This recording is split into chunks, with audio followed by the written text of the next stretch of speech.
Hey everyone, and welcome back to the channel.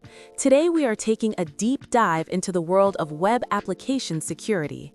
We are going to explore what is arguably the most important software in any ethical hacker's toolkit. We are talking about Burp Suite and the art of web security testing.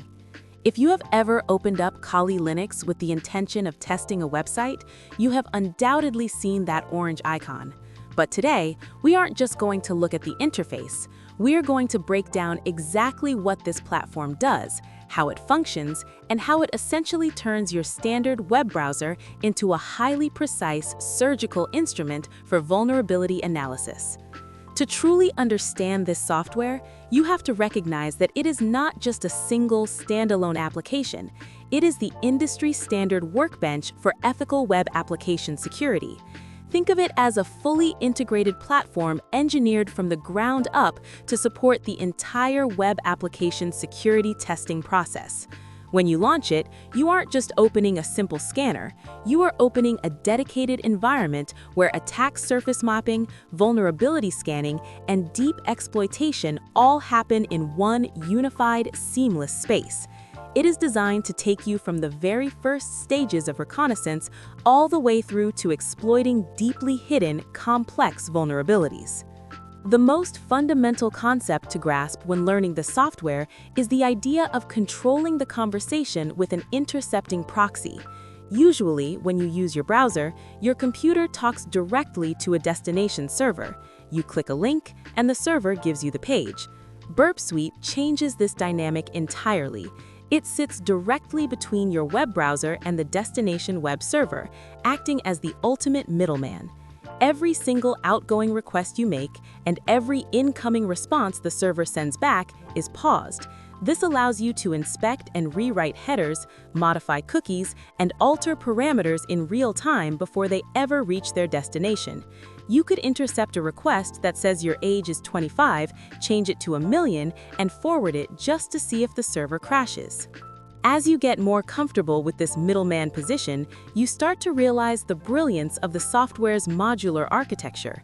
It is divided into 4 functional phases, consisting of a collection of interoperable tools designed to work synergistically.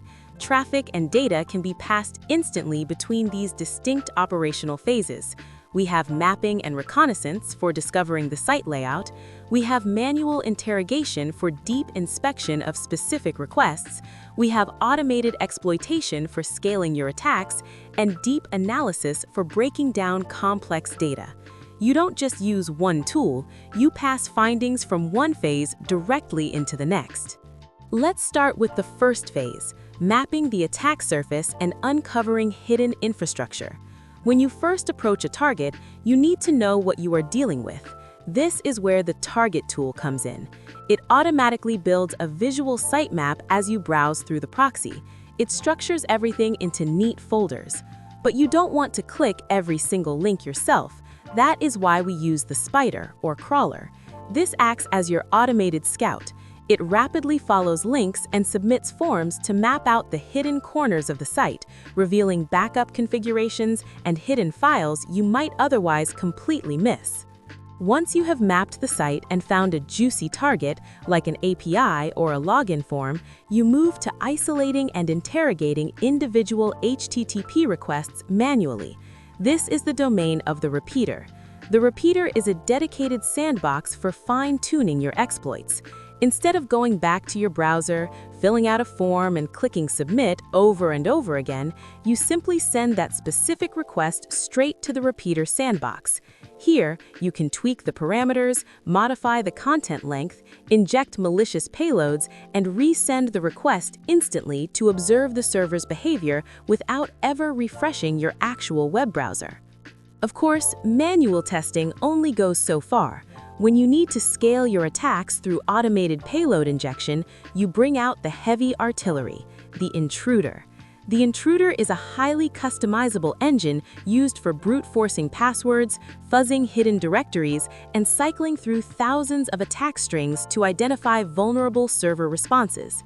You simply highlight a specific part of a request, set a marker, and feed the Intruder a massive word list.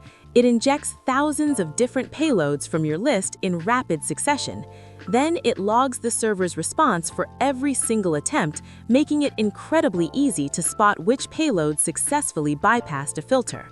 Sometimes, web security isn't about brute force.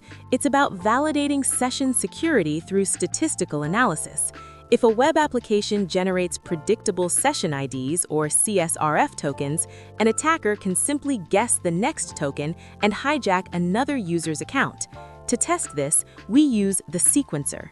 You feed the sequencer thousands of tokens generated by the server, and it runs complex statistical tests to determine exactly how random these critical tokens actually are. It gives you visual graphs showing predictability versus high entropy. If the graph shows a predictable pattern, the application is highly vulnerable. During all this testing, you will inevitably run into strange formats and incredibly subtle server deviations. That is where decoding obscurities and exposing subtle server deviations come into play. The decoder tool is an absolute lifesaver. It instantly transforms data from various formats. If you intercept a cookie that looks like random text, you can drop it into the decoder, and it might reveal itself as standard base64 encoding. Right alongside this is the comparer.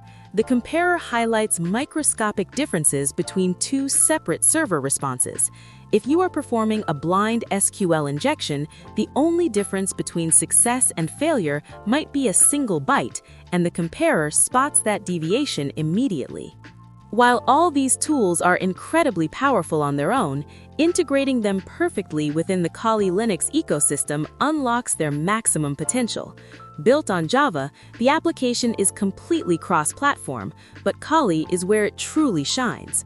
Running it within this dedicated security operating system connects it directly to an arsenal of built-in hacking utilities. You can pipe network scanner output directly into your reconnaissance workflow or leverage Kali's massive pre-installed word lists to feed your automated intruder attacks. It's a symbiotic relationship where the operating system feeds the tool. When you're ready to set up your environment, it's crucial to understand selecting the right toolset for your operational environment. The software comes in two main flavors, the Community Edition and the Professional Edition. The Community Edition is completely free and targeted towards students. It gives you all the core manual intercept tools. However, it does have limitations, such as a throttled intruder speed. The Professional Edition requires a paid license, and it's built for enterprise penetration testers. It adds an automated vulnerability scanner, which actively probes for things like cross-site scripting in the background, and it completely uncaps your performance. Regardless of which version you use, mastering this software requires a fundamental mindset shift. You're essentially stripping away the visual layer to master the HTTP protocol. When a normal user looks at a browser, they see a clean interface with a button and some text. But when you look at the Burp view, you see the true mechanics of the internet. You see the raw post requests, the specific user agent strings, and the exact status codes. You gain granular control over the raw client-server conversation, and that's where the hacking happens. This level of control isn't just a cool trick. Methodical and reproducible testing is the enterprise standard. Whether you're a developer tasked with securing your own codebase or a budding bug hunter chasing lucrative bounties, proficiency here is not optional. It is the industry gold standard expected by enterprise companies when they hire penetration testers. They don't just want you to find a bug, they want a highly detailed, methodical, and reproducible report on exactly how the data was manipulated, something that this tool perfectly provides. To bring it all together, we can look at the professional hacker's four-step operational blueprint. Step 1 is to map the architecture. You utilize the target and spider tools to visualize the attack surface. Step 2 is to intercept the conversation. You use the proxy and repeater to pause the traffic and manually test HTTP requests. Step 3 is to automate the attack. You deploy the intruder to fuzz parameters and brute force logins. And step 4 is to analyze the security. You run the sequencer, decoder, and comparer to crack encoded data and validate session tokens. If you can master this blueprint, the web will never look the same again. You will no longer browse websites as a passive consumer. You will dive into the architecture and take total control of the client-server conversation. Every input field becomes a puzzle, and every cookie becomes a potential key. It takes time, patience, and a lot of practice to master, but the ultimate reward is a profound understanding of how digital systems communicate and how they break. Thank you so much for watching. Keep practicing, and I'll see you in the next video.